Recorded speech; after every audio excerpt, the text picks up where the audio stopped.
ഇന്നത്തെ റെസിപ്പി വളരെ ഈസിയായി തയ്യാറാക്കാൻ പറ്റുന്ന അതും റെസ്റ്റോറൻറ്റ് സ്റ്റൈലിലെ ചൗമീൻ റെസിപ്പിയാണ്. വീഡിയോയിലേക്ക് പോകാം. ഇതിന് വേണ്ട ഇൻഗ്രീഡിയൻസ്: ക്യാബേജ്, 3 കളറുള്ള ക്യാപ്സിക്കം, 3 വെളുത്തുള്ളി, 1 പച്ചമുളക്, 1 ഉള്ളി. ഇതെല്ലാം ഒന്ന് നൈസായിട്ടൊന്ന് അരിഞ്ഞ് വയ്ക്കണം. നീളത്തിൽ അരിയുക കേട്ടോ. ഇനി ചൗമീൻ വേവിക്കാൻ വേണ്ടിയിട്ടുള്ള നൂഡിൽസ് വേവിക്കാനുള്ള വെള്ളം വെച്ചിട്ടുണ്ട്. അതിൽ കുറച്ച് ഓയിൽ ഒഴിച്ചിട്ടുണ്ട്. സൺഫ്ലവർ ഓയിലാണ് ഞാൻ ഒഴിച്ചിട്ടുള്ളത്.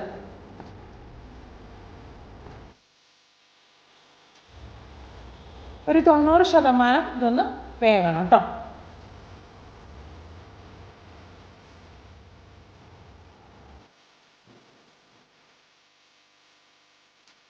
ഒരു 90% നൂഡിൽസ് വെന്തിട്ടുണ്ട്. ഇനി ഇതൊന്ന് സ്ട്രെയിൻ ചെയ്തെടുക്കുക. പച്ചവെള്ളത്തിൽ നല്ലപോലെ കഴുകിയതിന് ശേഷം വെള്ളം മൊത്തം സ്ട്രെയിൻ ചെയ്ത് കുറച്ച് ഓയിലും ഒഴിച്ചൊന്ന് മിക്സ് ചെയ്ത് വയ്ക്കുക. പൊട്ടി പിടിക്കാതിരിക്കാൻ വേണ്ടിയാണ് അങ്ങനെ ചെയ്യുന്നത് കേട്ടോ.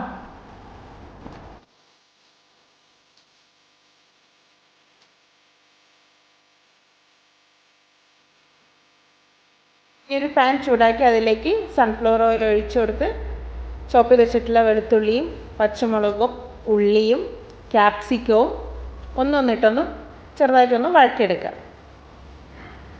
ഫ്ലെയിം ഹൈ ഫ്ലെയിമാണ്, മീഡിയം ഫ്ലെയിം അല്ല. നമ്മൾ റെസ്റ്റോറൻറ്റിലൊക്കെ നല്ല തീയിലാണ് അവർ വെച്ചിട്ട് നൂഡിൽസ് ഉണ്ടാക്കുന്നത്. അതേപോലെ തന്നെ നമ്മുടെ അവിടെ ഹൈ ഫ്ലെയിമിലാണ് വെക്കേണ്ടത് കേട്ടോ. ഇനി ഇതിലേക്ക് ക്യാബേജ് ഇട്ട് കൊടുക്കുക. ക്യാബേജും കൂടി ഒന്ന് ഹൈ ഫ്ലെയിമിലിട്ട് ഒന്നൊന്ന് വഴറ്റിയെടുക്കുക. ആവശ്യത്തിനുള്ള ഉപ്പും ചേർത്ത് ഒന്നൊന്ന് മിക്സ് ചെയ്യുക. ഇനി ഇതിലേക്ക് നമ്മുടെ മെയിൻ ഇൻഗ്രീഡിയൻ്റായ സോയാ സോസാണ് ഒഴിച്ചു കൊടുക്കുന്നത്. 2 ടേബിൾ സ്പൂൺ സോയാ സോസ് ഒഴിച്ചു കൊടുക്കുക. പിന്നെ 1/2 ടീസ്പൂൺ ചില്ലി സോസ്. ഞാൻ എടുത്തിരിക്കുന്നത് ഗ്രീൻ ചില്ലി സോസാണ്. 1/2 ടീസ്പൂൺ വിനീഗറും ഒഴിച്ചു കൊടുത്ത് ഒന്ന് മിക്സ് ചെയ്യാം. ഇനി ഇതിലേക്ക് നമ്മൾ വേവിച്ച് വെച്ചിരിക്കുന്ന നൂഡിൽസ് ഇട്ട് നല്ല രീതിയിലൊന്ന് മിക്സ് ചെയ്തെടുക്കുക. ഫൈനലായിട്ട് ഒരു 1/2 ടീസ്പൂൺ കുരുമുളക് പൊടി, നിങ്ങളുടെ എരിവിനനുസരിച്ചിട്ടുള്ള കുരുമുളക് പൊടി ഇട്ട് ഒന്നും കൂടി ഒന്ന് ഹൈ ഫ്ലെയിമിലിട്ട് ഒന്ന് മിക്സ് ചെയ്ത് കഴിഞ്ഞാൽ നമ്മുടെ ഹക്ക നൂഡിൽസ് ഇവിടെ റെഡി ആയിരിക്കുന്നു.